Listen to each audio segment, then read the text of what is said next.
أيها الذين آمنوا ادخلوا في السلم كافة ولا تتبعوا خطوات الشيطان إنه لكم عدو مبين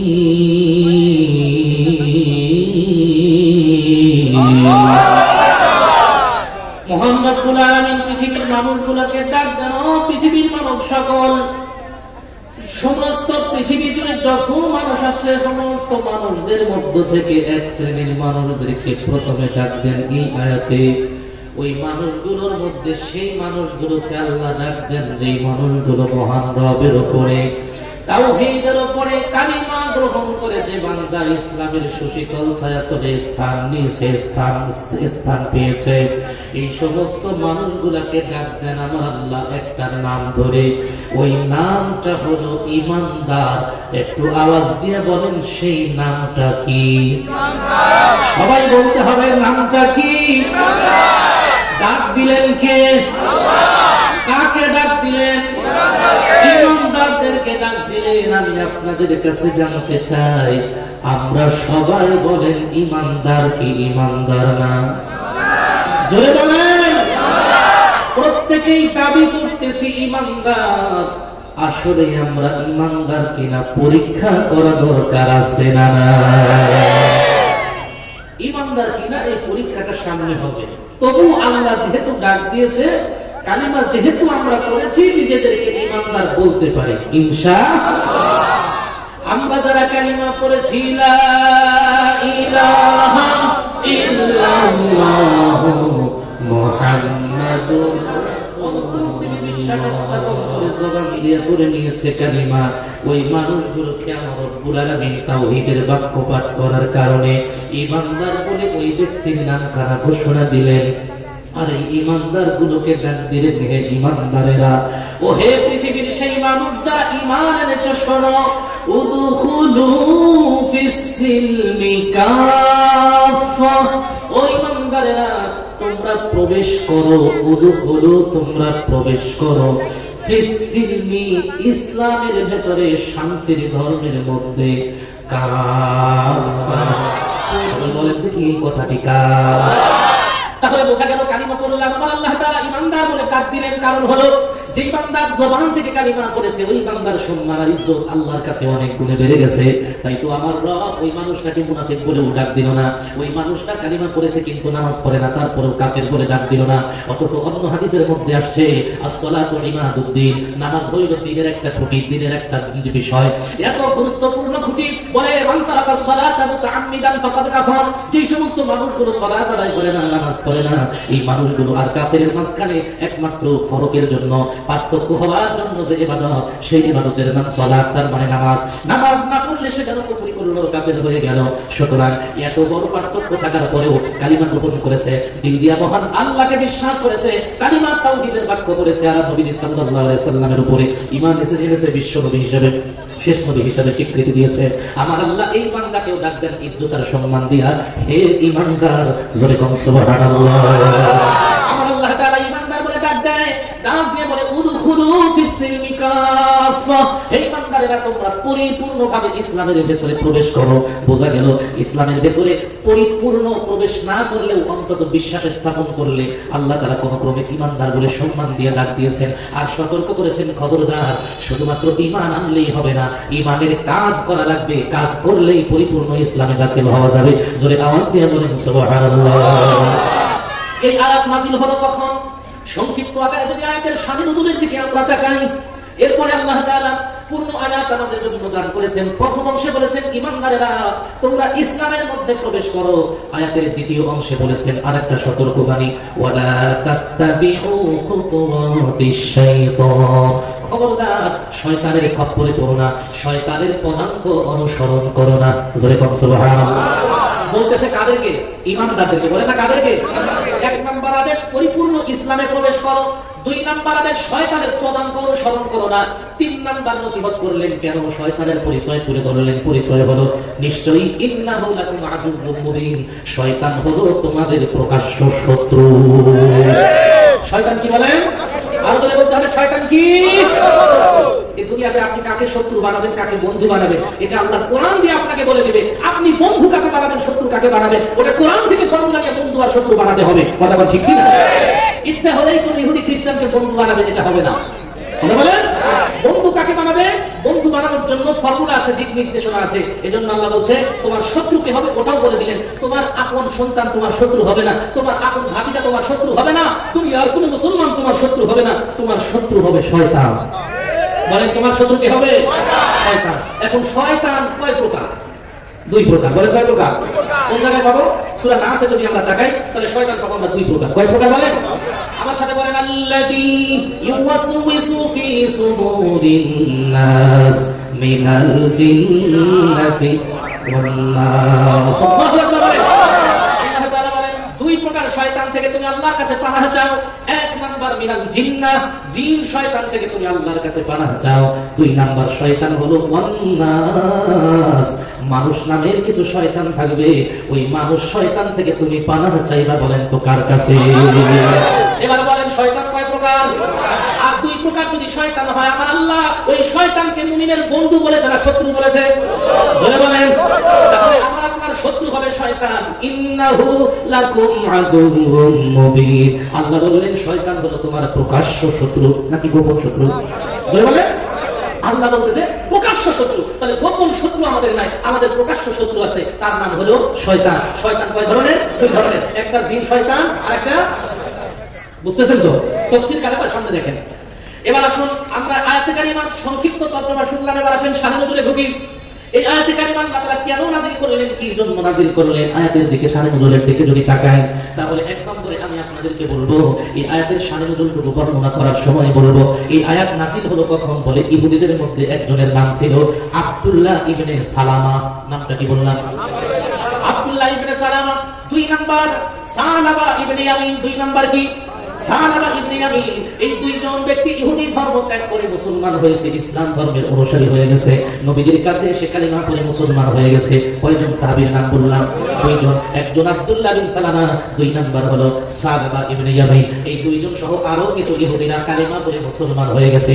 মুসলমান হওয়ার পরে আল্লাহর নবীর সামনে এসে ডাক দেয়া বলে ইয়া রাসূলুল্লাহ, ইয়া হাবিবাল্লাহ, আমরা তো আপনার কাছে কালিমা গ্রহণ করে আপনার কাছে আপনার দিক নির্দেশনা অনুযায়ী আমাদের জীবন যাপন করছি, কিন্তু ইয়া রাসূলুল্লাহ একটা জিনিস আমাদের করতে মনে চায়, যে জিনিসটা আপনি নিষেধ করেছেন সেটা হইল আপনি এই পৃথিবীতে আল্লাহর পক্ষ থেকে কোরআন এনে ইসলাম এনে আপনি একটা পুরো সপ্তাহের মধ্যে একটা দিনকে আপনি সম্মানিত করেছেন, ওই দিনটার নাম আমি একটু আপনাদের কাছে ছেড়ে দিলাম। বুদ্ধি কইরা বলেন তো 7 দিনের মধ্যে শ্রেষ্ঠ দিনটার নাম কি?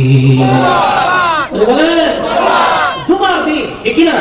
এই যে জুমার দিন ইহুদি যারা মুসলমান হলো আল্লাহর নবীকে বলে ইয়া রাসূলুল্লাহ আমরা মুসলমান হওয়ার পরে এই মুহূর্তে আপনার কাছে জান্নাত জানতে পারলাম। জুমার দিন যেদিন শুরু হয়ে যায়, জুমার রাত এবং জুমার দিন আল্লাহর কাছে সবচাইতে দামি এবং সবচাইতে মূল্যবান। এই জন্য সাহাবায়ে কেরাম বেশি বেশি বন্দেগী করতেন। ইয়া রাসূলুল্লাহ এই জুমার দিনের শ্রেষ্ঠত্ব আপনি দিয়েছেন, কিন্তু আমরা যখন ইহুদি ধর্মের ভেতরে ছিলাম, ইহুদি ধর্মের মধ্যে সপ্তাহে একটা দিন শ্রেষ্ঠ ছিল ইহুদি ধর্মের মধ্যে, ওই দিনটার নাম হইল শনিবার। বলেন ওই দিনটার নাম কি? সবাই বলেন নাম কি? কথাগুলো খুব গভীর মনোযোগ দেবেন। তাহলে ইহুদিদের সম্মানিত দিনের নাম হইল শনিবার, আর মুসলমানের সম্মানিত দিনের নাম কি?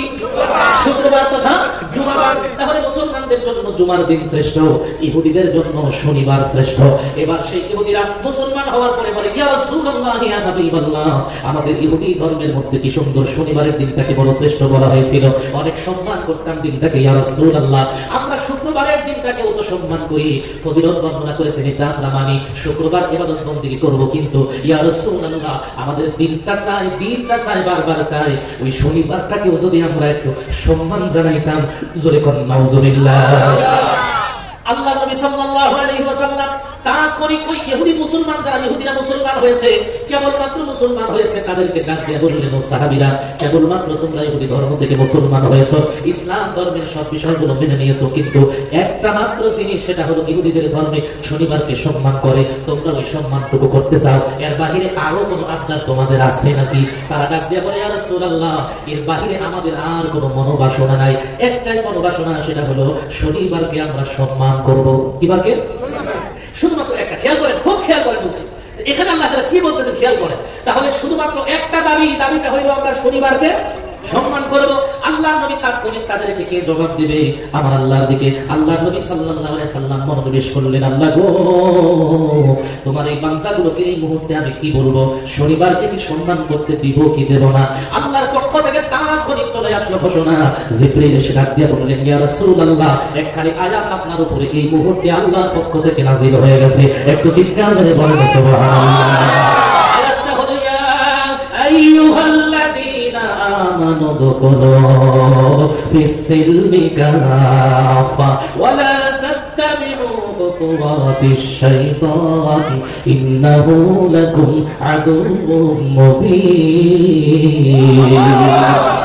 আল্লাহ রাব্বুল আলামিন ডাকতে বলেন, নবী গো, এই ইমানদারগুলোকে, নতুন ইমানদারগুলোকে জানায় দাও, ওহে ইমানদারেরা যারা ঈমান এনেছো, এখন বা পরে অথবা আগে যারা যখন ঈমান এনেছো, শোনো, আল্লাহ বলেছেন ইহুদিদের যত কাজ আছে তোমার যদি ভালো লাগে ওগুলো সব বিসর্জন দিতে হবে, ছেড়ে দিতে হবে, বরং তুমি যদি ঈমানদার হতে চাও তাহলে উদখুলু ফিস-সিলমি কাফা, ইসলামের ভেতরে পরিপূর্ণ দাখিল হও। তার মানে একটু ইসলামের দিকে থাকবা আর একটু ইহুদির দিকে কান থাকবে, মুসলমান হতে পারবা না। কথা কোন ঠিক কিনা?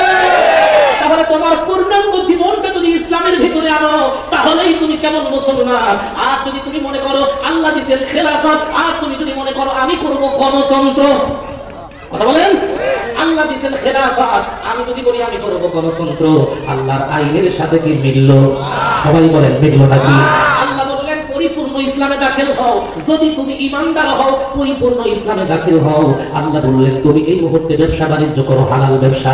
আর আমরা কি বললাম? ওয়া আহাল্লাল্লাহুল বাই'a ওয়া হাররামার রিবা, আল্লাহ বললেন সুদ হলো হারাম, ব্যবসা হইল হালাল। আর আমরা কি বলি? আমরা আন্তরিকভাবে টেস্ট পাই, ইন্টারেস্ট নেই, সুদের মধ্যেই ভালো লাগে। আল্লাহ বলছেন সুদ ছাড়ো, ব্যবসা করো। সুবহানাল্লাহ। আল্লাযীনা ইয়াকুলুনা আর-রিবা লা ইয়াকুমুনা ইল্লা কামা ইয়াকুমুল্লাযী ইয়াতাখাব্বাতুহুশ শাইতানু মিনাল মাস। জোরে আওয়াজ দিয়ে বলেন আল্লাহু আকবার। আল্লাহ বলে আল্লাযীনা যারা ইয়াকুলুনা আর-রিবা, সুদ খায়, কি খায়? আল্লাহ বলে এবং সুদ খায় যারা, সুদ থেকে বিরত হয় না, ওই মানুষগুলাকে শয়তান স্পর্শ করে ফেলেছে, শয়তানের ছোঁয়া তাদের গায়ে লেগেছে। এই কথাটা জোরে বলেন তো কার? আল্লাহ দিলেন ব্যবসা ভিত্তিক সমাজ ব্যবস্থা, ব্যবসার মধ্যে হালাল আছে, ব্যবসার মধ্যে বরকত আছে, আর এরা শয়তানে বানিয়ে ফেললো পুঁজিবাদী, শয়তানে বানিয়ে ফেললো সুদ। তাহলে সুদ দেখতে ব্যবসার মতো কি সুন্দর টাকা বাড়ে, কিন্তু আল্লাহ নিষেধ করলেন যদি তুমি মুসলমান দাবি করো, ইমানদার যদি হও, তাহলে সুদ ছাড়ো, ইসলাম ধরো। কথা কম ঠিক কিনা? এখন এই আলোচনাগুলো করলে আমাদের মুসলমান ভাই, নিজেদেরই ভাই, নিজেদের পাড়ার মানুষ, তারা বড় কষ্ট পায়, বলে হুজুর আর কি আপনার আলোচনা নাই, শুধু সুদ নিয়ে কথা বলতে হয়। কথা বলে অথচ 5 ওয়াক্ত নামাজ পড়তেছে পাক্কা মুসল্লি। কথা বল, পাক্কা মুসল্লি দাবি করে, 5 ওয়াক্ত নামাজ জামাতের সাথে তাকবীরে উলার সাথে আদায় করে, কিন্তু কোরআনের বিধান হলো তুমি সুদ খেও না, সুদ খাওয়া হারাম। একটা কাজে সুদ খায় 42 বার আপন মায়ের সাথে জিনা করা গুনাহ আমার নামে উঠে যায়। ও আপন মায়ের সাথে জিনাকে ভালোবাসে, সুদ খাওয়া ছাড়ে না, অথচ 5 ওয়াক্ত নামাজ পড়ে। আল্লাহ নাউযুবিল্লাহ বলেন না, এটা কল্পনা কখনো করা যায়? বলেন না, করা যায় কি? নবীজি বললেন এটা হলো সর্বনিম্ন মানের গুনাহ। আস্তাগফিরুল্লাহ, নিকৃষ্ট কাজ চিন্তাও করা যায় না, নিকৃষ্ট মানের গুনাহ। 1 টাকা সুদের খাইলে এত যদি জঘন্য গুনাহ হয়, তাহলে সর্বোচ্চ গুনাহটা কি? আল্লাহ বললেন সুদ ছাড়ো, যদি তুমি নিজেকে ইমানদার দাবি করো, এই মুহূর্তে সুদ ছেড়ে দাও, তাহলে তুমি ইমানদার। যদি তুমি বলো হুজুর আপনার উপরে রাগ করলাম, কেন সুদের বিরুদ্ধে কেন বললেন, আমরা তো খাই। আরে ভাই, খান হয়তো না বুঝে খেয়েছেন, এখন তো আল্লাহর কোরআনের আয়াতটি আপনাদের জানিয়ে দিলাম, এখন তো জানলেন, এখন একটু তওবা করে নেন। আমার জীবন যতক্ষণ আছে আর জিন্দেগিতে কোনোদিন সুদ খাবো না, এখন করা যাবে না ভাই। আল্লাহ বলেন পরিপূর্ণ ইসলামে দাখিল হও, আর ইসলামের আরেকটা বিধান হলো সন্তান যদি তোমার থাকে, একটা ছেলে যদি থাকে, দুইটা মেয়ে যদি থাকে, তাহলে একটা ছেলে ততটুকু তোমার কাছ থেকে সম্পদ পাবে, দুইটা মেয়ে যতটুকু পাবে। তার মানে একটা ছেলে আর দুইটা মেয়ে, দুইটা মেয়ে যেটা পাবে একটা ছেলে সেইটা পাবে। তাহলে ছেলের অর্ধেক হইল মেয়ে, তার মানে মেয়েরা হবে দুইজন হলে একটা ছেলের সমান। এই বিধানটা জোরে বলেন তো আল্লাহর বিধান এইটা। অনেক নারীবাদীরা বলে হুজুর আল্লাহ তো নারীদের উপরে জুলুম করেছে, কেন? বলে ছেলেদেরকে বেশি দিয়েছে, মেয়েদেরকে কম দিয়েছে। বলে কিনা? এটার প্রশ্নের উত্তর নেন, বলতেই পারে কারণ তাদের তো আর বুঝে আসে নাই। কিন্তু মুসলমান হিসাবে এতটুকু জানা দরকার, ক্বালু সামি'না ওয়া আতা'না।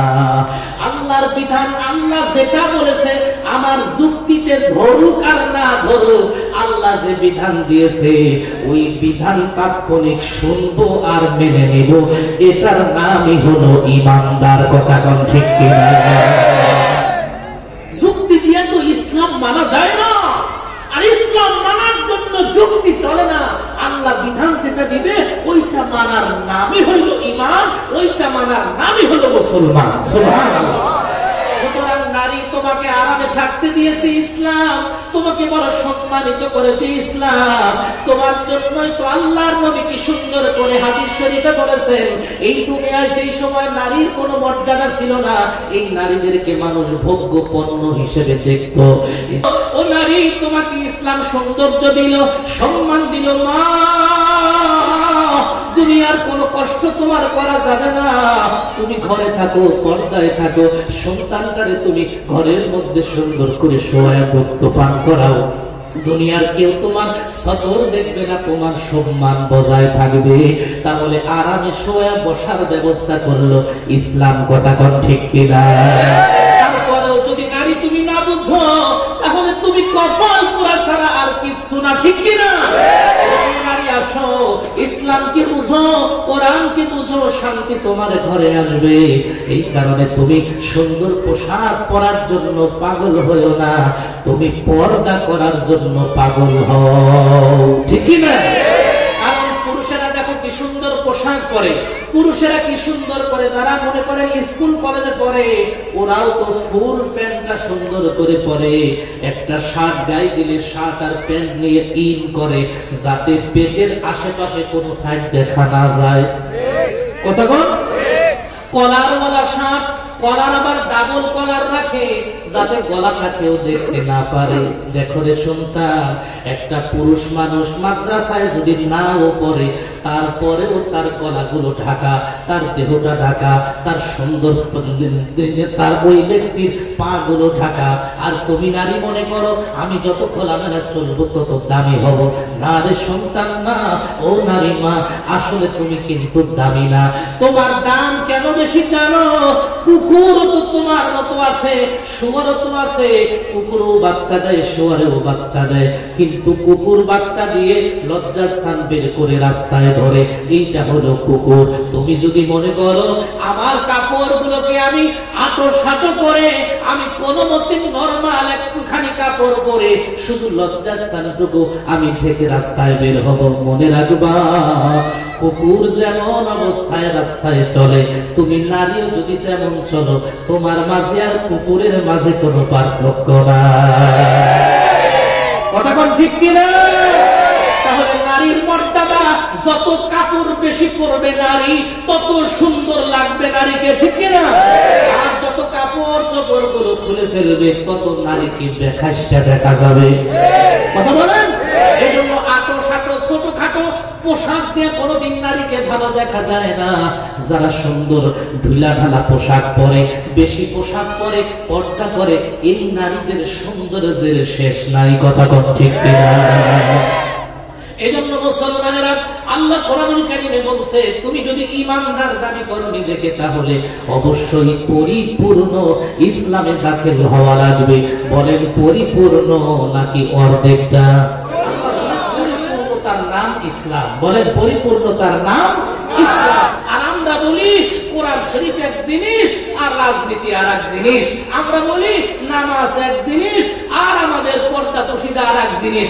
আমরা বলি হজ এক জিনিস আর আমাদের এই পৃথিবীতে সুদ খাওয়া আর এক জিনিস। এগুলোকে আলাদা করি। মুসলমান আলাদা যতই করতে চাও, মনে রাখবা ইসলামের ভেতরে সব বিধান আছে, আলাদা কোনো জিনিস নাই, এমন কোনো কাজ নাই যেটা আল্লাহর ইসলামে কোরআনে নাই। কথা বল ঠিক কি? তাহলে আমরা আমাদের জীবনটা পরিপূর্ণ ইসলামে আনা লাগবে। বলেন কিভাবে পরিপূর্ণ? কেমন করে? খেয়াল করেন, একজন সাহাবীর নাম বলবো, যে সাহাবীর নাম হলো সালমান ফারসি রাদিয়াল্লাহু তাআলা আনহু। নামটা কি বললাম বলেন? সালমান ফারসি রাদিয়াল্লাহু তাআলা আনহু। তিনি এত বড় জলিলুল কদর সাহাবী, যার বয়স আমাদের নবীর চাইতেও বেশি। জোরে বল সুবহানাল্লাহ। নবীজি দুনিয়াতে এসে দুনিয়াতে ছিলেন মাত্র 63 বছর। কয় বছর? আর হযরত সালমান ফারসি রাদিয়াল্লাহু তাআলা আনহু এই পৃথিবীতে এসে বেঁচে ছিলেন 250 বছর। 250 বছরের মানুষ দেখছেন জীবনে? 100 বছরের দেখছেন না? 120 বছরও হয়তো বা দেখছেন, কিন্তু 250 বছরের মানুষ পৃথিবীতে আমার আপনার বাপ দাদাও দেখি না। এইরকম হায়াত ছিল সালমান ফারসি। খেয়াল করেন, আমি আপনি ইসলাম পেয়েছি বড় শান্তিতে। মা বাবার ঘরে জন্ম নিয়েছি, তখন থেকে আমাদের নামের শুরুতে মুসলমানের নাম। কথা বল ঠিক কিনা? নামের শুরুতে লিখে দিয়েছি মোহাম্মদ অমুক, মোহাম্মদ অমুক। তার মানে আমরা বুঝিয়ে দিলাম আমরা মোহাম্মদের উম্মত, আমরা হইলাম মুসলমান। কিন্তু এমন একটা জামানা ছিল যেই সময় মোহাম্মদ কোন ছিল না। আমাদের নবী আসার আগে এমন আয়াতে জাহেলিয়াত তৈরি হয়েছিল, যেই সময়ের মধ্যে মানুষগুলো নাস্তিক হয়েছিল, বেঈমান হয়েছিল। মানুষগুলো সেই সময় মূর্তিগুলো পূজা করত। কিন্তু মুসলমান ওই জামানায় যারা নাস্তিকদের ঘরে জন্ম নিয়ে ইসলাম গ্রহণ করেছে, তারা কত কষ্ট করে ইসলাম গ্রহণ করেছিল, যার কারণে ইসলামের প্রত্যেকটা বিধান তারা মানতে দ্বিধাবোধ করে নাই। আমি আপনি সস্তায় ইসলাম পাইছি বিধায় ইসলামের বিধান নিয়ে আমরা টানাটানি করি। কথা বল ঠিক কিনা? ইসলামের বিধান মানতে চাই না, কারণ সহজে ইসলাম পাইছি। কিন্তু সাহাবায়ে কেরাম যারা ইসলাম গ্রহণ করেছেন, অনেক কষ্ট করে ইসলাম গ্রহণ করেছেন। একটা উপমা দিচ্ছি, হযরত সালমান ফারসি রাদিয়াল্লাহু তাআলা আনহু, তিনি আল্লাহর নবী পৃথিবীতে আসার অনেক আগে জন্ম নিয়েছেন পারস্য জমিনে। জোরে বল সুবহানাল্লাহ। কোন দেশের মানুষ বলেন তো? পারস্য দেশের মানুষ সালমান ফারসি রাদিয়াল্লাহু তাআলা দিয়ে বলে, সালমান, আমার ঘরে মানুষগুলো আসে আগুন জ্বালাতে হয়, ওই আগুন জ্বালানোর পর মানুষগুলো আগুনের মধ্যে সিজদা করে পূজা করে। এইটা আমিও পূজা করি, তোমার মাও পূজা করে। সালমান, তোমাকেও আগুনের পূজা করা লাগবে। জোরে কর নাউযুবিল্লাহ। কখনকার কথা বলতেছি? এইটা হলো নবীজি পৃথিবীতে জন্ম নেওয়ারও অনেক আগের কথা। সালমান ফারসি বলে, আমার বাবা যখন আদেশ করলো তখন আমি অগ্নি পূজায় লিপ্ত হয়ে গেলাম, কারণ আমি জানি না দিন কি জিনিস, ইসলাম কি জিনিস, আল্লাহ কি জিনিস, রাসূল কি জিনিস, আমি বুঝি না, জানি না। সালমান ফারসি বলে, আমি আগুনের পূজা শুরু করলাম, আগুনের দেখাশোনা করতে লাগলাম। একদিন আমার বাবা একটা গৃহ নির্মাণ করলেন, ঘর নির্মাণ করলেন আগুনের পূজা থেকে একটুখানি দূরে। ওই জায়গায় ঘর যখন নির্মাণ করতেছে, আমি সালমানকে ডাক দিয়া বললে, বাবা সালমান, ওই যে একটা ঘর নির্মাণ করতেছি, ওই ঘরটার দেখাশোনা তুমি একটু করিও, ভালো করে ঘরটা যেন নির্মিত হয়। সালমান ডাক দিয়ে বলে, এই মাত্র কেবলমাত্র আমার বাবা একটা দায়িত্ব দিল, ঘরটা তুমি দেখাশোনা করিও। ওই ঘরের কাছে যাওয়ার জন্য একটু পথ অবলম্বন করতে হয়, পথ পাড়ি দিতে হয়। সালমান বলে, আমি ওই পথ পাড়ি দিয়া ওই ঘরটা নির্মাণ কাজ দেখার জন্য যাইতাম। হঠাৎ করে তাকায় দেখি রাস্তার এক সাইডে কিছু পাদ্রী দেখা যায়, কিছু ধর্মীয় মানুষ দেখা যায়, যারা ওই ঘরের মধ্যে দাঁড়িয়ে দাঁড়িয়ে কি যেন তেলাওয়াত করে, কি যেন করে। জোরে কর সুবহানাল্লাহ। সালমান বলে, আমি কিন্তু এমনি বলছি না, এটা একটি হাদিস বলছি, হাদিসটি বর্ণনা করেছেন হযরতে আব্দুল্লাহ ইবনে আব্বাস রাদিয়াল্লাহু তাআলা আনহুমা। তিনি বলেন, ও আল্লাহ দুনিয়ার বান্দারা শোনো। তিনি বলেন, সালমান আমাকে বললেন যে আমি রাস্তা দিয়ে যাই আর দেখি রাস্তার পাশে কিছু মানুষ কি যেন পড়ে, তেলাওয়াত করে আর মাথা ঝুঁকায়, জমিনে মাথা ঝুঁকায়, কি যেন করে। মনে মনে সাত জাগলো। আমি তাদের ঘরের মধ্যে ঢুকে পড়লাম। তারা আমাকে দেখে বলল, কি ব্যাপার, কি জন্য এসেছো? সালমান বলে, আমি বললাম, আপনারা এখানে কি করেন একটু জানতে চাই। ওই মানুষগুলো বলল, আমরা এখানে দাঁড়িয়ে দাঁড়িয়ে আমাদের রবের নামে আমরা সালাত আদায় করি। জোরে আওয়াজ দিয়ে বলেন সুবহানাল্লাহ। তাহলে নামাজ কি শুধু এই যুগে না সেই যুগেও ছিল? হ্যাঁ, এই যুগে শুধু না, সেই যুগেও ছিল। তবে সেই যুগে 5 ওয়াক্ত ছিল না, এই যুগে আমাদের জন্য 5 ওয়াক্ত দিয়েছেন কে? গভীর মনোযোগ দেন। নামাজ আদায় করে ধর্মযাজকরা। সালমান ডাক দিয়ে বলে, আপনাদের নামাজ দেখে আমার বড় ভালো লাগছে, দিলটা বড় খুশি হয়ে গেছে। যদি আপনি আপনাদের কাছে আমি একটু সুযোগ চাই, দিবেননি? বলে, কি সুযোগ? আমি চাই আপনাদের এই ধর্মের মধ্যে আমি ধর্মান্বিত হতে চাই, আমিও আপনাদের ধর্ম গ্রহণ করতে চাই। আপনারা যাকে সিজদা দেন, নামাজ পড়েন, সালাত আদায় করেন, আমি সালমানের দিল চাই আমি যেন সেই রবের নামে সালাত আদায় করতে পারি। আরো জোরে বলেন সুবহানাল্লাহ। সালমান ফারসি রাদিয়াল্লাহু তাআলা আনহু ডাক দিয়ে বলে, আমি যখন চাইলাম যে আমি সালাত আদায় করব, নামাজ পড়ব, তখন তারা বলল, ঠিক আছে তুমি আসো, প্রত্যেকদিন আমাদের সাথে তুমিও সালাত আদায় করতে পারবা, নামাজ আদায় করতে পারবা। সালমান ডাক দিয়ে বলে, আমি প্রত্যেকদিন আসা যাওয়া করি, ঘর দেখতে যাই, যাওয়ার সময় একবার তাদের গির্জায় ঢুকি, আবার যখন আসি আসার সময় আর একবার ঢুকি। এক পর্যায়ে আমার দিল এত পরিমাণে আকৃষ্ট হয়ে গেল, ওই ধর্মযাজকদের ঘরের মধ্যে আমি ঘর দেখতে যাই, সকালবেলা ঘর থেকে বের হই, কিন্তু ওই নির্মাণাধীন ঘরের কাছে যাই না। পুরা সকাল থেকে সন্ধ্যা পর্যন্ত আমি ধর্মযাজকদের সঙ্গে আমি নামাজ আদায় করি।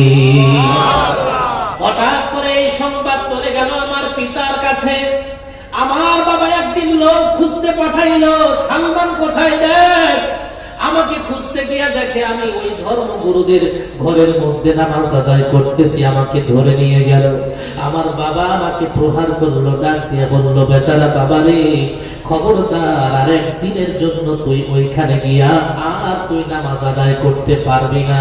সালমান বলে, বাবা আমার দিল সাক্ষী দেয়, আপনি যে আগুন পূজা করতে বলেন, আমার দিলটা সাক্ষী দেয় এই আগুন পূজার চাইতে ওই ধর্মগুরুদের নামাজটাই সবচাইতে মনে হয় আসল ধর্ম, সত্য ধর্ম। আমার দিল সাক্ষী দেয়, সুতরাং আগুন পূজা করব না, আমি নামাজ আদায়ের আন্দোলন করব। সালমান ফারসি রাদিয়াল্লাহু তাআলা দিল আল্লাহর দিকে ধাবিত হচ্ছে। দেখেন কত কষ্ট করে তিনি খুঁজতেছেন বারবার, এমন একটা ধর্ম চাই যে ধর্মটা আসল ধর্ম। এখন আসল ধর্ম খুঁজে পায় না। আসল ধর্মটা কোনটা? আমার আগুন পূজা করা নাকি ওর যারা নামাজ পড়তেছে তাদের ধর্ম আসল? সেই জামানায় যারা নামাজ পড়ে তাদের ধর্ম ছিল আসল, তার মানে খ্রিস্ট ধর্ম। জোরে কোন সুবহানাল্লাহ। বাবা চিন্তা করলো, সর্বনাশ, সন্তান তো মানবে না, তাহলে কি করা যায়? সন্তানকে এইবার পায়ের মধ্যে শিকল বেঁধে দিল। জোরে কর নাউজুবিল্লাহ। আমার ভাইরা গভীর মনোযোগ দেন। সালমান ফারসির পায়ের মধ্যে পেড়ি পরায় দিল। কি পরায় দিল বলেন? তার দোষ কি, তার অপরাধ কি?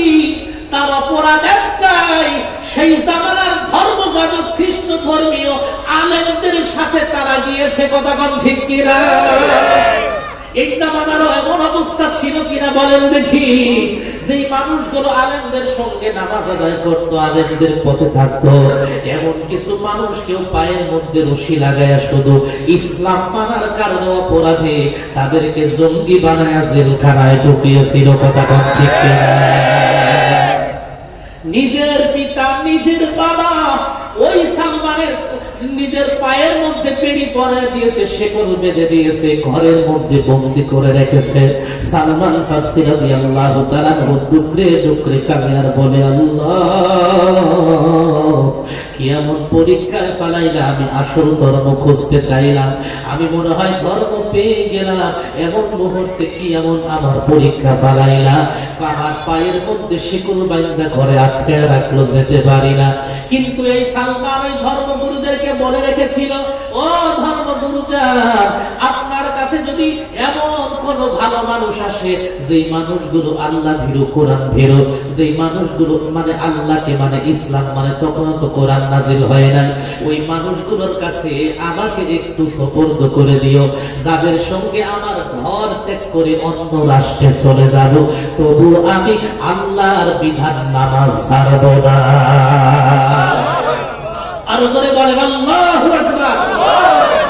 এক পর্যায়ে তিনি যখন ঘরের মধ্যে বন্দী, এমন সময় সিরিয়া থেকে একদল বণিক, একদল ব্যবসার কাফেলা এসেছে, যারা সেই জামানায় আল্লাহর বিধান মানার চেষ্টা করত, পরিপূর্ণ মানতে পারত না। তবে ওই ব্যবসায়ী কাফেলা এসেছে, ধর্মগুরুরা বলেছে, শোনো, তোমরা যেহেতু এসেছো, আমার এখানে একজন পাগল আছে, তার মানে সালমান আছে, ও আল্লাহকে ছাড়া কাউকে বোঝে না, এই সালমানকে একটুখানি নিয়ে যেতে হবে সিরিয়ায়। ওই সিরিয়ার মধ্যে এমন একজন আলেম আছে, ধর্মভীরু আছে, খোদা ভীরু আছে, যার কাছে সালমানকে দিলে সালমানের মনের বাসনা পূরণ হবে, আগুন পূজা থেকে বেঁচে মহান রবের পায়ে সেজদা করার সুযোগ পেয়ে যাবে। তাহলে এবার বলেন দেখি, আমার আপনার আশেপাশে কোন মুমিন মুসলমান যদি দ্বীন মানতে চায়, আর নিজের পরিবারের চাপের কারণে যদি দ্বীন মানতে না পারে, আর সে যদি চায় যে আমি দ্বীন মানবো, প্রয়োজনে বাড়িঘর ছাড়বো, কিন্তু পরিচিত কেউ নাই, তাকেও সাহায্য করে দ্বীন মানার ব্যক্তির কাছে নেওয়া দরকার আছে না? সালমানের কাছে খবর পাঠিয়ে দিল, সালমান বের হও, ওই যে তোমার সিরিয়া থেকে কিছু বাণিজ্যের কাফেলার মানুষ আসছে, ওই মানুষগুলোর সাথে তোমাকে পাঠিয়ে দেব।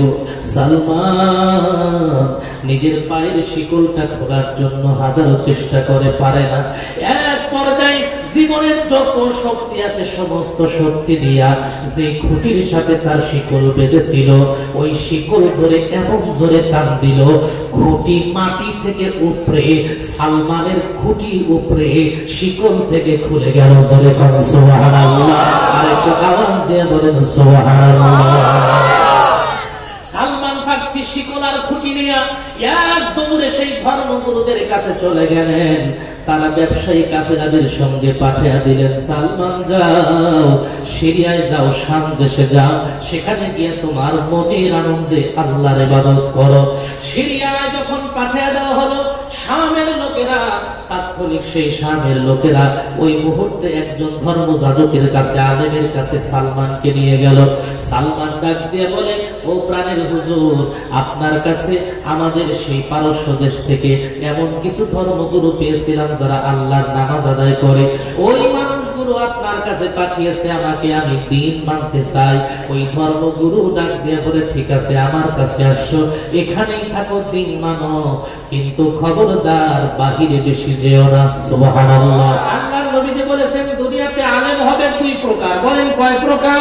শাররুশ শিরারি শিরারুল উলামা, আর খায়রুল খিয়ারি খিয়ারুল উলামা। উত্তম ব্যক্তিও হলো আলেম, নিকৃষ্ট ব্যক্তির মধ্যেও থাকবে আলেম। ভালো একজন মানুষকে নিয়োগ দিল, ধর্মযাজক বানাইল। এবার ভালো ধর্মযাজক এসে সব কিছু গরিবদেরকে দান করে দিল। সুবহানাল্লাহ। সালমান ফারসি তার কাছে থাকতে লাগলেন, দেখলেন তার বুজুর্গি আসলে সত্য, ভালো বুজুর্গ। ওই লোকটার কাছে থাকতে থাকতে আমল করতে করতে হঠাৎ করে তারও বিদায় ঘন্টা বেজে গেল। মালাকুল মউত তার জানটা কবজ করে নিয়ে গেল। মৃত্যুর আগ মুহূর্তে সালমান জানতে চাইলেন, হুজুর, আগের গুরুজন পেয়েছিলাম খারাপ, আপনাকে পেয়েছি আমি ভালো। আপনার কাছে জানতে চাই, আপনি যদি মারা যান, আমি সত্য দিনের উপরে থাকবো, কার কাছে যাব? এই পৃথিবীতে সত্য মানুষ আছে নাকি? জোরে আল্লাহু আকবার। ওই ধর্মগুরু বলে, সালমান, আমি তো দেখতেছি এই পৃথিবীতে একজন মানুষও সত্য নাই, কাউরে দেখি না, তবে একটা মানুষ দেখা যায়, ওই মানুষটা হইল নাসিবীন। মানুষটাকে নাসিবীন। এই লোকটা বড় ধর্মপরায়ণ।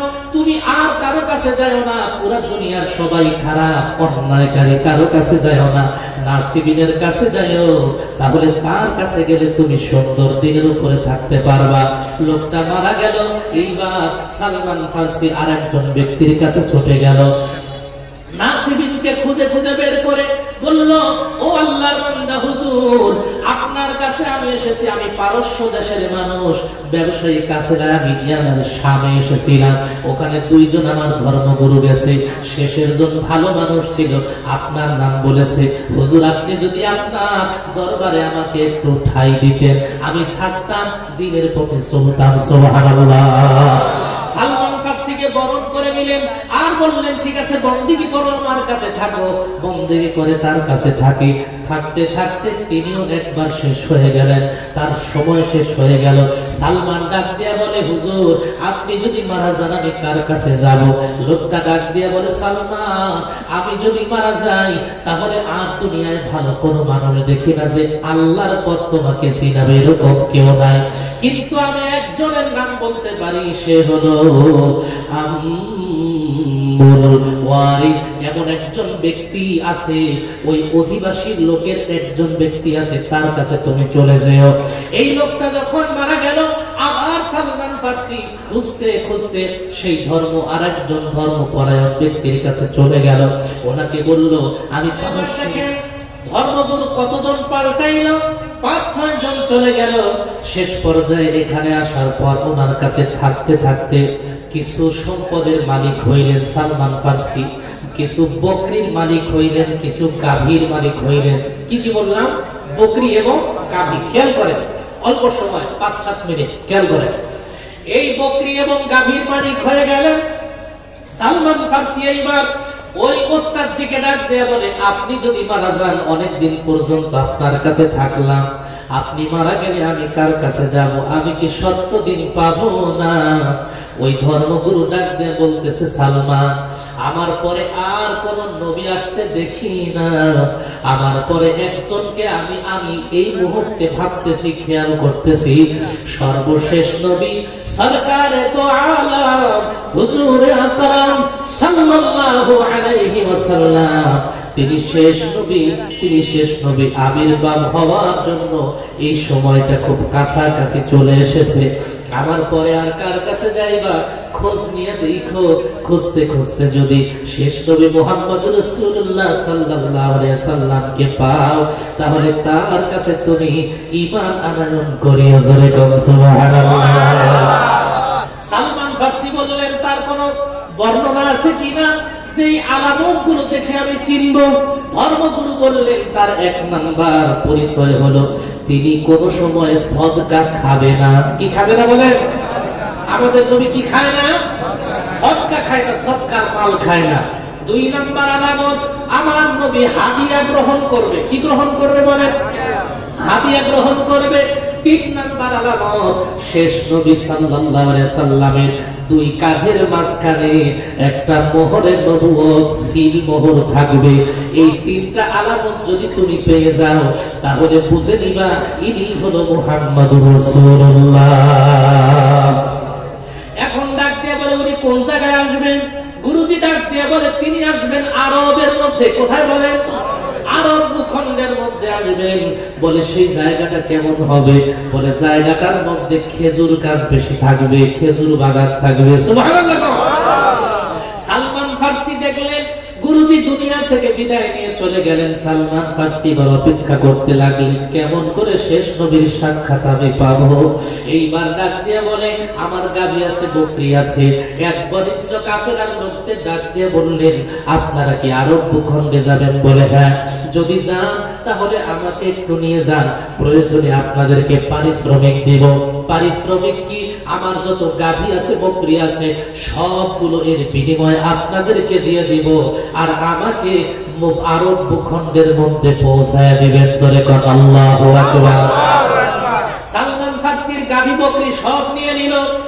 ওরা আসার সময় অনেক দূর পর্যন্ত আসলো, মদিনার কাছাকাছি একটা জায়গা আছে, জায়গার নাম হলো ওয়াদিউল কুররা।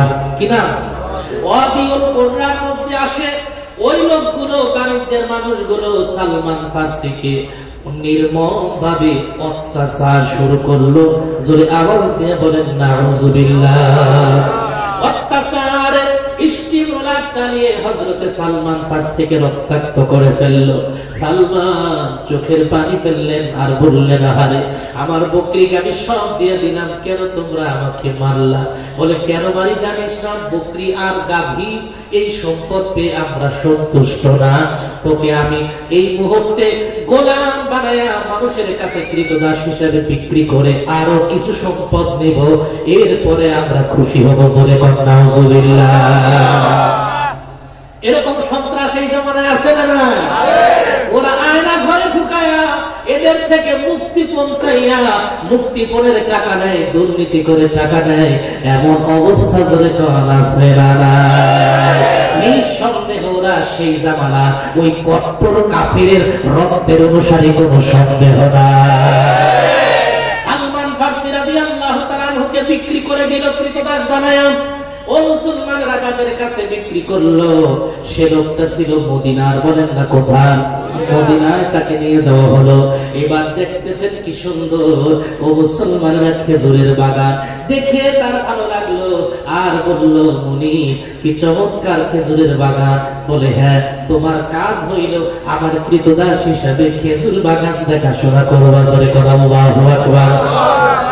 একদিকে তার মনে আনন্দ যে খেজুর বাগান আমি পেয়ে গেছি, আশা করা যায় খেজুর বাগানের আশেপাশে শেষ নবী আসবে, যাকে দেখে আমি ঈমান এনে আমার রব্বে কারীমের উপরে বিশ্বাস স্থাপন করে জান্নাতি বান্দা হব। জোরে কোন সুবহানাল্লাহ। সালমান ফার্সি এইবার শুধু খেজুর গাছের উপরে উঠে বারবার খেজুরের কাজ করে, খেজুর গাছের রক্ষণাবেক্ষণ করে। দিলের মধ্যে শুধু একটাই আশা, কখন জানি শেষ নবীকে পাবো।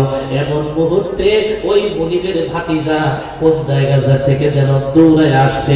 আয়েশা ডাক দিয়ে বলে, ও চাচাজি, জানো জানো এই মুহূর্তে কোবা জায়গায়, কোবা নামক একটি জায়গার মধ্যে একজন ব্যক্তি আসছে, যার নাম হইল মুহাম্মদ, বাবার নাম হইল আব্দুল্লাহ।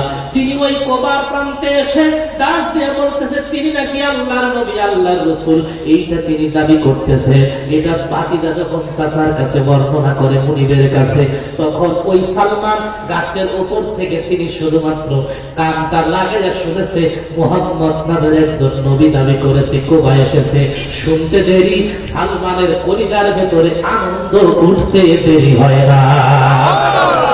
সালমানের দিলের মধ্যে আনন্দের ঢেউ খেলতেছে, কাছ থেকে যেন পড়ে যাবে যাবে ভাব। এমন মুহূর্তে চিন্তা করতেছে, হায় হায়, আমি মনে হয় শেষ নবী পেয়ে গেলাম। কাছ থেকে জলদি নেমে এসেছে, মুনিবের কাছে বলে, ও মুনিব, আপনাকে ভাতিজা কি বলে? বলে, ভাতিজা কি বলো, একটু বলো দেখি। বলে যে একজন নবী এসেছে, মুহাম্মদ, সে নবী দাবি করেছে। সালমান জিজ্ঞেস করার সাথে সাথে ওই মুনিব সালমানকে এমন জোরে চড় মেরেছে, সালমানের এই চড় দিয়ে সালমানের দেহটাকে ব্যথা বানিয়ে ফেলেছে। জোরে নাউজুবিল্লাহ। সালমান চোখের পানি ফেলে আর বলে, মুনিব, আমার তো কোনো দোষ নাই, আপনার বাড়ির সব কাজ করব, শুধু একটা সংবাদ শুনতে চাই। কি বলে? কি বলে? ওই কথাটুকু শুনবো। মুনিব বলে, তোর শোনা যাবে না, যা যা তুই কাজ কর, তোর কথা শোনা যাবে না। এমন মুহূর্তে যখন শুনে ফেললো মুহাম্মদ এসেছে, একদিন পালায়া পালায়া সেই মুহাম্মদের কাছে যেতে হবে। মনে মনে সিদ্ধান্ত নিলেন, কিন্তু কেমনে যাবে? হঠাৎ করে শোনে ওই নবীজি সাল্লাল্লাহু আলাইহি ওয়াসাল্লাম কোবার মধ্যে একটা মসজিদ নির্মাণ করেছেন। কোবা থেকে তিনি মদিনা মুনাওয়ারা মসজিদে নববীতে এসে হাজির হয়ে গেছেন। সুবহানাল্লাহ। এইবার হযরত সালমান ফার্সি তিনি সিদ্ধান্ত নিলেন, পালায়া পালায়া বিশ্বনবী সাল্লাল্লাহু আলাইহি সাল্লামের দরবারে হাজির হয়ে গেলেন। আলামত প্রথমে শুনেছিলেন তিনটা। জোরে বলেন, কয়টা? তিনটা আলামত। এক নাম্বার আলামত আলামত, নবীজি কখনো সদকা খাবে না। সালমান ফারসি কিছু সদকার খেজুর এনেছেন, এনে ডাক দিয়ে বলতেছে, ইয়া রাসূলুল্লাহ, আপনার কাছে এই মুহূর্তে কিছু সদকা এনেছি, এগুলো আপনি খান। নবীজি বললেন, আমি সদকা খাই না, ওই সদকার মালগুলো সাহাবীদেরকে দান করে দিলেন। সুবহানাল্লাহ। এক নাম্বার, সালমান ফারসির হৃদয়ের মধ্যে আনন্দের ঢেউ খেলতেছে, আমি তো আমার সেই ধর্মগুরুর সেই এক নাম্বার আলামত পেয়ে গেলাম, শেষ নবীর আলামতের এক নাম্বার আলামত মিলে গেল। সুবহানাল্লাহ। তিনি সেখান থেকে চলে গেলেন। আবার কয়েকদিন যাওয়ার পর ভাবলেন, আমি আবার পরীক্ষা করব, হাদিয়া নিয়ে যাব, আমার নবী হাদিয়া গ্রহণ করে কিনা। তিনি হাদিয়া নিয়ে নবীজির কাছে আসলেন, ইয়া রাসূলুল্লাহ, আপনার জন্য এটা হাদিয়া। নবীজি হাদিয়াটা গ্রহণ করলেন, হাদিয়ার খেজুর নিজেও খাইলেন, সাহাবীদেরকেও খাওয়ায়া দিলেন। সালমান ফারসির আনন্দের ঢেউ আরো বেড়ে গেল। আরে আমি বুঝে পেয়ে গেলাম, এই বুঝে পেয়ে গেলাম, কিন্তু আগেই তো প্রকাশ করা যাবে না, কারণ তিনটা আলামত পাওয়া লাগবে। জোরে বলেন কয়টা? তিনটা আলামত। শেষ নাম্বার আলামত হলো মোহরে নবুয়ত দেখা লাগবে। তিনি একদিন আবার চিন্তা করলেন, কেমন করে মোহরে নবুয়ত দেখব। তাকে দেখে মুসলমানের একটা জানাজায় নবী উপস্থিত। এমন সময় সালমান ফারসি এসে নবীজির পিছনে পিছনে ঘুরে। সুবহানাল্লাহ। নবীজির পিছনে একবার ওদিক যায়, আবার এদিক যায়, বারবার ঘোরাঘুরি করতেছে, পেরেশান হয়ে গেছে। কখন আমার নবীর এই পিঠের মধ্যে, এই খালের মধ্যে মোহরে নবুয়ত দেখতে পারবো। ঘুরতে ঘুরতে হঠাৎ করে আমার নবী বুঝতে পেরেছে কেন ঘুরতেছে, কারণ নবীজি সাল্লাল্লাহু আলাইহি ওয়াসাল্লাম তিনি যে আল্লাহর নবী, আমার আল্লাহ স্থায়ী কিছু মুজিজা তাকে দান করেছে। সুবহানাল্লাহ। নবীজি বুঝতে পেরে কান থেকে নিজের চাদরখানা এইভাবে করে খুলে দিলেন। সুবহানাল্লাহ। সালমান ফারসি যখন দেখলেন চাদর যখন কাঁধ থেকে খুলে ফেললেন, তাকে দেখলেন মোহরে নবুয়ত বিদ্যুতের মতো চমকাইতেছে। দূর থেকে বাস রাখির মতো দৌড় দিয়া বিশ্ব নবী সাল্লাল্লাহু আলাইহি ওয়াসাল্লামের এই কাঁধের মধ্যে এসে মুসলমানেরা নিজের মুখটা দিয়া চুম্বন করতে লাগলেন আর সালাম করতে লাগলেন, ইয়া রাসূলুল্লাহ, আমি এই মুহূর্তে আপনার আলামত তিনটা পেয়ে গেছি। আপনি সাধারণ কোনো মানুষ না, আমি নিজে সাক্ষী দিলাম, আপনি মুহাম্মদ বিন আব্দুল্লাহ শুধু না, আপনি হইলেন মুহাম্মদুর রাসূলুল্লাহ সাল্লাল্লাহু আলাইহি ওয়াসাল্লাম। জোরে আওয়াজ দিয়ে বলেন সুবহানাল্লাহ। সালমান ফারসি এই মুহূর্তে নবীজিকে বললেন, ইয়া রাসূলুল্লাহ, কালিমা পড়া দেন, লা ইলাহা ইল্লাল্লাহু মুহাম্মাদুর রাসূলুল্লাহ। সালমান ফারসি এইবার বললেন, ইয়া রাসূলুল্লাহ, আমি ঘোষণা দিলাম আমি মুসলমান। নবীজি বললেন, তুমি যেই মালিকের কাজ করো ওই মালিকের কাছে প্রকাশ করিও না, তোমাকে কিন্তু শেষ করে ফেলবে। সালমান ফারসি গোপনে গোপনে কালিমা পড়ে তিনি আমল করতে লাগলেন। এরপরে একদিন ডাকলেন, সালমান, তোমাকে ওই গোলামীর দাঁড় থেকে, বন্দিখানা থেকে তোমাকে মুক্ত করতে চাই, আজাদ করতে চাই। কেমন করে আজাদ করব? মালিকের কাছে গিয়ে বলে, আপনি কি চান, কিসের বিনিময়ে আপনি তাকে আজাদ করবেন, মুক্ত করবেন? মনিব বলে, আমি 300 খেজুর গাছ চাই। কয়শো? 300। খুব খেয়াল করে, 300 খেজুর গাছ। সেই জামানায় আসল সম্পদ ছিল খেজুর, খেজুর বাগান। কি বলেন তো? খেজুর বাগান। 300 খেজুরের বাগান কেমনে সম্ভব, কেমনে দিবে? এটা তো সম্ভব না। আর কি চাই?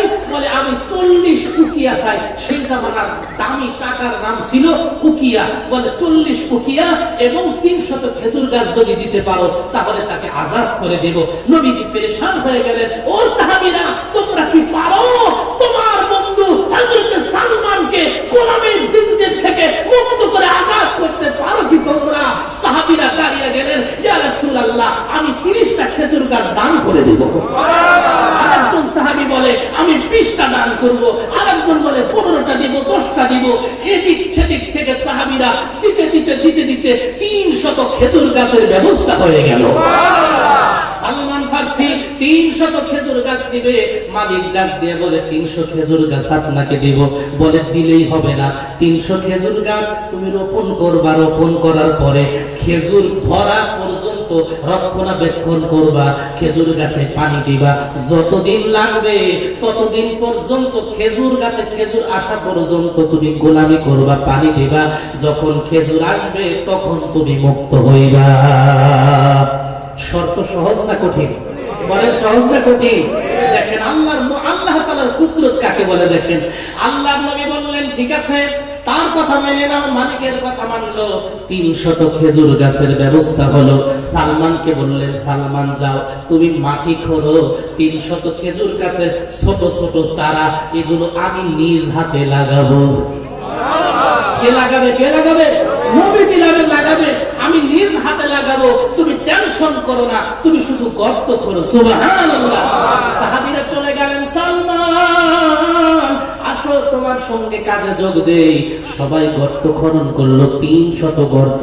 হযরত ওমর সাথে চলে গেলেন, বিশ্বনবী সাল্লাল্লাহু আলাইহি সাল্লাম উপস্থিত হলেন, নিজের হাত দিয়া একটা একটা করে খেজুর গাছ লাগাইলেন, 299টা খেজুর গাছ। সুবহানাল্লাহ। হযরত ওমরের কাছে আরেকটা গাছ আছে, কয়টা? কার কাছে? ওমরের কাছে। নবীজি চায়, ওমর দাও দাও তোমার খেজুর গাছটা দাও, আমি রোপণ করে দেই। হযরত ওমর বলে ইয়া রাসূলুল্লাহ 299টা চারা আপনি লাগাইছেন, আমি ওমরের দিল চাই একটা চারা আমি লাগায়া আমি সালমানের পক্ষে কাজ করলাম, আমিও একটু দেখাইতে চাই। আল্লাহর নবী বললেন তুমি দিলেও হবে না, কাজ হবে না, সালমানকে মুক্তি করতে দেরি হবে, কিন্তু তুমি এটা করো না, আমাকে দাও। ওমর বলে ইয়া রাসূলুল্লাহ আবদার করি একটু অনুমতি দেন না। নবীজি বললেন ঠিক আছে তুমি চাও যেহেতু, ঠিক আছে তুমি রোপণ করো। হযরত ওমর একটা চারা রোপণ করলেন। কয়টা? বলেন কয়টা? 299টা রোপণ করলেন কে? বিশ্বনবী সাল্লাল্লাহু আলাইহি ওয়াসাল্লাম। নবীজি সাল্লাল্লাহু আলাইহি ওয়াসাল্লাম রোপণ করলেন, বরকতের জন্য আল্লাহ পাকের কাছে দোয়া করলেন। দোয়া করতে দেরি হয়েছে, 299টি সেই খেজুর গাছের চারাগুলো তাৎক্ষণিক বড় হয়ে খেজুর ধরতে দেরি হয় না। আরো জোরে বলেন আল্লাহু আকবার। কিন্তু একটা গাছে এখনো চারা নাই, ওই গাছটা বলেন তো কোনটা? হযরত ওমর যে চারাটা লাগিয়েছে, হযরত ওমরের চারাটা দেখে দেখলেন যে কি ব্যাপার, এখানে এখন পর্যন্ত কেন রোপণ আসে না? তার কারণে হযরত ওমর ভুল স্বীকার করলেন, ইয়া রাসূলুল্লাহ মেহেরবানি করে মাফ করে দেন, বুঝতে পারি না আপনার চারাগুলোর মধ্যে খেজুর আসলো, আমার চারা এখনো বড়ই হয় নাই, খেজুর হবে কেমনে? নবীজি বললেন ঠিক আছে ভুলকে ক্ষমা করে দিলাম, ওমর তুমি পাশে দাঁড়াও।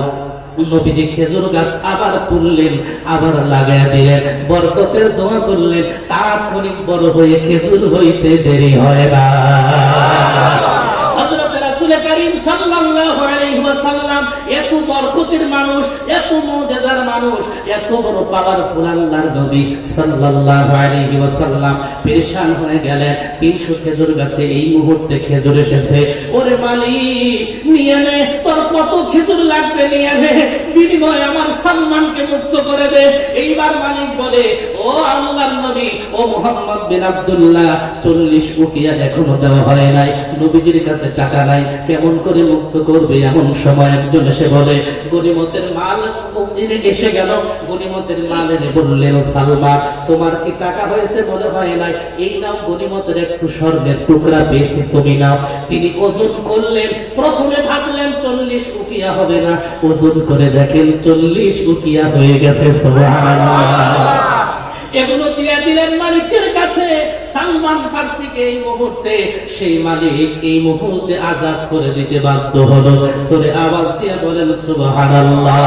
এবার বলেন দেখি, আমি আপনি যদি পাগল হওয়া লাগে, আমার রাসূলের জন্য পাগল হওয়া দরকার আছে না?